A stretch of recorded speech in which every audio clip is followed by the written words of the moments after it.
ఇవాళ తెలంగాణలో సంచలనంగా మారినటువంటి కల్వకుంట్ల కవిత గారు ఏదైతే నా మీద హత్యాయత్నం ప్రయత్నం చేసిందో ఆ అంశంలో కొన్ని విచిత్రమైనటువంటి అంశాలు బయటకు వస్తూ ఉన్నాయి. నేను చేసినటువంటి వ్యాఖ్యల విషయంలో కేసీఆర్ గారి బుక్ని రిఫరెన్స్గా ప్రజల ముందు పెట్టిన తర్వాత బీఆర్ఎస్ పార్టీ నాయకులు ఎవరు కూడా పల్లెత్తు నోరు మెదపకుండా కవిత చేసింది తప్పు అని నిర్ధారించుకున్న తర్వాత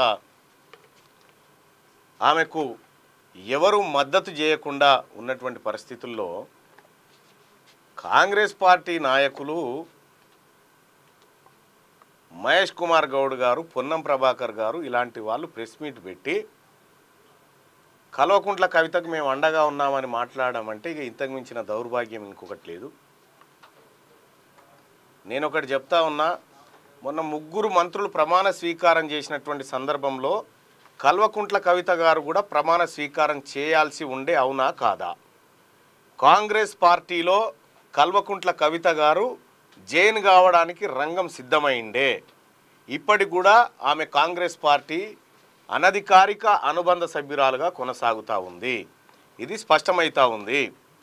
లేకుంటే 42% రిజర్వేషన్ ఆర్డినెన్స్ వ్యవహారం ఏదైతే ఉందో అది తేలక ముందుకే, అది పట్టాలెక్కక ముందుకే ఈమె సంబరాల కార్యక్రమాలు చేసుకోవడము, అటు ప్రభుత్వం ఈమెకు మద్దతుగా నిలబడము, ఇవన్నీ చూస్తూ ఉంటే కల్వకుంట్ల కవిత గారు కాంగ్రెస్ పార్టీతో మిలాఖాత్ అయిన విషయం స్పష్టంగా అర్థమవుతూ ఉంది. ఇదే ముఖ్యమంత్రి గారు మరి బిల్లు పాస్ చేసినాం, 9th షెడ్యూల్లో పెట్టాలని చెప్పి డిమాండ్ చేసినాం కదా, ఇప్పటి వరకు ప్రధానమంత్రిని ఎందుకు కలవలేదు? ఎందుకు ఈ 42% రిజర్వేషన్ మీద ఎందుకు మాట్లాడలేదు? ఎందుకు 9th షెడ్యూల్లో పెట్టమని అఖిల పక్షాన్ని తీసుకపోలేదు? ఇదంతా ఒక డ్రామాలా కనిపిస్తూ ఉంది. అంటే ఈ 42% రిజర్వేషన్ అంశాన్ని పక్కదారి పట్టించడం కోసం ప్రభుత్వంలో ఉన్నటువంటి కొందరు కల్వకుంట్ల కవిత ఇద్దరు కలిసి ఈ కార్యక్రమాన్ని చేసినట్టుగా మాకు సమాచారం అందుతూ ఉంది. ఎందుకంటే నిన్నటి నుంచి వ్యవహారం చూస్తూ ఉన్నాం. మా కార్యాలయం మీద దాడి జరిపి మా మీదనే హత్యాయత్నం కేసులు పెట్టిన పరిస్థితులు చూస్తూ ఉంటే వాళ్ళ చిత్తశుద్ధి ఏందో మాకు అర్థమవుతూ ఉంది. రెండో విషయం, ఇక్కడ మేడిపల్లి సిఐగా పనిచేస్తున్నటువంటి గోవిందరెడ్డి క్లియర్గా కల్వకుంట్ల కవిత ఆదేశాల మేరకు పనిచేస్తున్న పరిస్థితులు స్పష్టంగా కనిపిస్తున్నటువంటి పరిస్థితుల్లో డీజీపీ గారికి ఫిర్యాదు చేయడం జరిగింది, చైర్మన్ గారికి ఫిర్యాదు చేయడం జరిగింది. కొద్దిసేపటి క్రితమే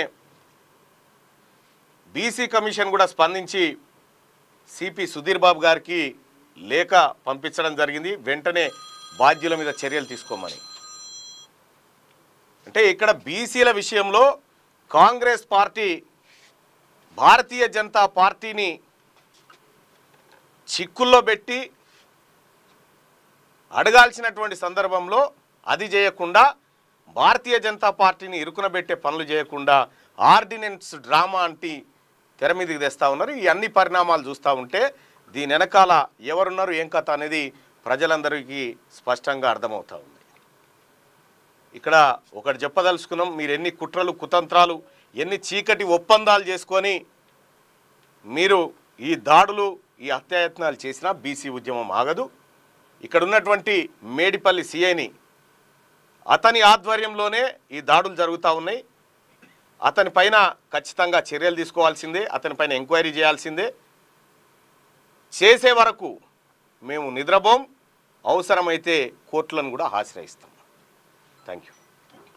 6వ తరగతి నుండి 10వ తరగతి విద్యార్థులకు గొప్ప అవకాశం. ఏపీ, తెలంగాణ మరియు సిబిఎస్ఈ విద్యార్థులకు ఎలాంటి అడ్మిషన్ ఫీజు లేకుండా సంవత్సరానికి కేవలం 1000 రూపాయలకే ఐఐటీ స్టాండర్డ్స్ తో ఆన్లైన్ ట్యూషన్స్ చెప్పబడును. 15 ఏళ్ల సుదీర్ఘ అనుభవం గల ఫ్యాకల్టీతో క్లాసులు నిర్వహించబడును. ఇప్పుడే ప్లే స్టోర్ నుండి ధర్మవాహిని యాప్ ని డౌన్లోడ్ చేసుకోండి. వివరాలకు సంప్రదించండి 7893051526. లేటెస్ట్ న్యూస్ తెలుగు మరియు ఇంగ్లీష్ అప్డేట్స్ కోసం ఇప్పుడే క్యూన్యూస్ అఫీషియల్ యాప్ ని ప్లే స్టోర్ నుండి డౌన్లోడ్ చేసుకోండి. సరికొత్త సమాచారాల కోసం క్యూన్యూస్ వెబ్సైట్ ని ఫాలో అవ్వండి. ఛానల్లో ప్రాంతీయ, జాతీయ, అంతర్జాతీయ వార్తలు వీక్షించండి. లైక్ చేయండి.